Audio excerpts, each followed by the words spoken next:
Explicar cómo trabaja un panel solar y cuál es la diferencia entre un regulador PWM y un regulador MPPT, porque ya me pasó un montón de veces que incluso instaladores que ya han instalado un montón de cosas conectan mal los paneles solares. ¿Qué va a pasar cuando pongamos un panel solar de 340 watts en un regulador PWM? Bueno, que vamos a estar aprovechando la mitad de la potencia. ¿Por qué?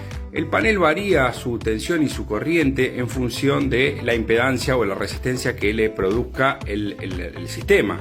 Entonces vamos a tener una curva algo así. Entonces tenemos una corriente cortocircuito, tenemos una tensión de circuito abierto y podemos tener cualquier punto entre medio de esto. El punto donde más potencia tenemos es el punto donde el producto de la tensión por la corriente es máximo, que es este punto de máxima potencia.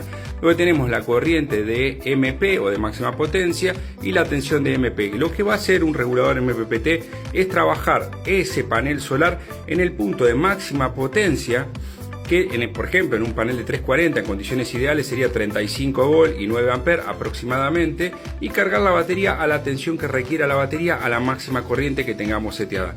¿Qué va a pasar en el caso de un PWM? Bueno, que va a hacer trabajar el panel solar a la misma tensión que el banco de batería, salvando la tensión que cae dentro del sistema de regulación, pero es más o menos un volt. Entonces acá vamos a perder más o menos la mitad de toda la potencia del panel. ¿Qué tendríamos que hacer? En vez de usar en un PWM un panel de 340, tendríamos que poner dos paneles de 160 puestos en paralelo. Y de esa manera vamos a tener 15 volt por 18 amperes en vez de tener 9 amperes. Y vamos a tener más o menos, es un poco más caro que un panel de 340, pero vamos a poder aprovechar mejor todo esto. Esto es súper importante porque si no, estamos desaprovechando totalmente toda la energía. ¿Qué va a pasar?